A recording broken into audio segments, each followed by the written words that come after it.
I thought this would be a really important one to share now going into the holidays, where we'll all be seeing friends and family, loved ones. And it's a time that's, supposed to be about caring and family and connection. I got this lesson in a ceremony, and it showed me how we say "how are you," or how we don't say "how are you." When someone comes over to your house, like if they're coming over for dinner or coming over to spend the day with you, we greet each other at the door, and it's always, "Hi, how are you? How's it going?" And the answer is always, "Yeah, good. Come, let's get a drink." And that's it. That's where it ends. The whole "how are you" conversation happens right there at the door, and then it's over. Because you're not going to get into a conversation at the door about how you really are. So it's just an exchange. How are you? Fine. How are you? Fine. Cool. And that's really not a good way to connect with each other. You actually need to stop saying it at the door. You need to, if someone says to you, "How are you?" say, "Let's sit first and we'll get into it."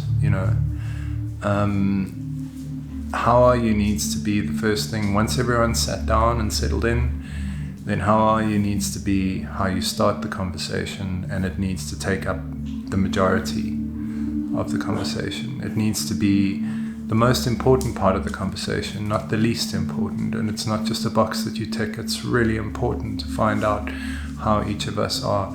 I can't think of how many times that with friends and family we'll be sitting around a table for a whole afternoon together, and no one talks about what's going on with them, what's going on in their lives, how they're feeling as a person, how they're going through life, what they're dealing with. And yeah, we exchange drama, we tell stories, but it's not really sharing. It's not really sharing from the heart. It's more just delivering information. And sometimes it can be quite negative, the way we deal with it, because we feel like we're not allowed to say anything, so we kind of wait until it's something really serious, and then we kind of drop bombs, and that's not sharing. If you look at in a clinical setting, like in rehab, rehab's just wonderful. People who've been through that process are so blessed to have been through that process. And someone who's also maybe been into a psychiatric institute or a clinic for depression or whatever, also very privileged to have been in that environment where you have your group therapy, would it be, or you're sharing your group work. And when you do that, you get those tools to be vulnerable and to speak the unspeakable and to say things about yourself that you wouldn't normally feel comfortable saying.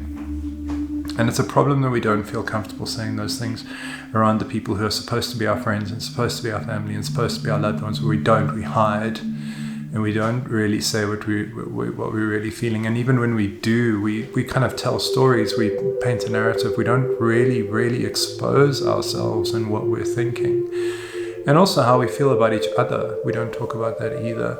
There's this just completely disabled communication between us, and then we wonder why we feel alone and disconnected. But we're doing it all the time with each other, and it's just this cycle that's being propagated. It was funny. I'm learning Portuguese at the moment for my next trip to the jungle, and learning the language. And so the teacher's teaching me greetings in Portuguese. And there's obviously the more kind of formal or regular como está, but then she said, "Oh, it's not really how people speak. People will speak more like they'll say tudo bem." Tudo bem literally means like it's going good, things are good, it's good. And in Portuguese, like the question and the statement is only changed by the inflection, not necessarily the word. So you would say tudo bem, and that means going good, and then someone would reply and say tudo bem. That it's going good. And it's funny because she's teaching me this and she's saying to me, like, that's what you say. Like, someone will say to you, turupe, and you'll say turupe. And right there in this lesson is like the problem. You know, it's literally how we learn to speak. She didn't say to me that when someone says turupe and then you go and tell them, like, how you're really doing. No, that's not what we're taught. We're taught just that when someone says, how are you, you say, fine, thanks, and you. And so it's built in. It's completely built in. And we need to break that cycle. We need to really just start to communicate with each other, not just talk to each other. And, you know, when we do retreats, medicine retreats, we always do sharing circle. So sharing circle is very, very similar to the kind of work you do in group, you know, in a rehab context or in that kind of context, where you start off and you go around the room and each person has the opportunity to just speak from the heart and just say what's going on with them, maybe why they're there, what they're going through in their life, things that they're struggling with, you know, how life is for them, what's it like to be them at the moment. And everyone else has to engage in active listening, and that means you can't rescue someone halfway through their share and say, oh yes, yeah, no, geez, I totally get what you're saying, like that's me too. No, none of that, you know. You just have to listen and allow the person to speak. They hold the room and they speak until they've finished, and then you can just say an acknowledgement and then the next person goes, but there's no conversation. It's just a share and each person goes. And it's a remarkably powerful process, because as each person digs deeper and says things that you normally, like, as they say those things, you're like, oh God, I can't believe they just said that. But then you realize maybe it's okay now that I need to say that. And sometimes you actually feel like if you don't say something revealing, then you're kind of letting the side down. So it encourages everyone to really dig deep and to say things that they wouldn't usually say. And it's such a magical process. There's so much medicine in that for everybody. And it's something that we need to start practicing if we want to really hold each other and connect with each other. It's a really good start. So, you know, maybe the next time you have people over, and I know this might seem ridiculous and outrageous, but, you know, just see how you go.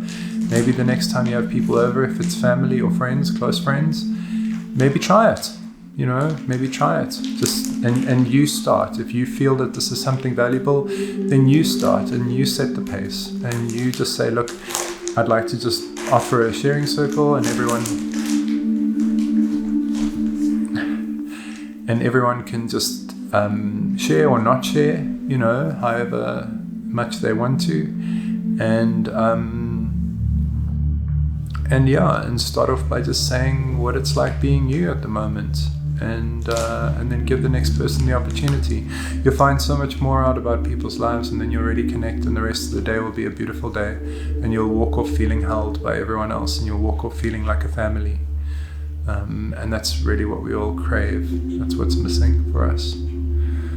So yeah, I hope this maybe inspires you to make a small change in your life as well.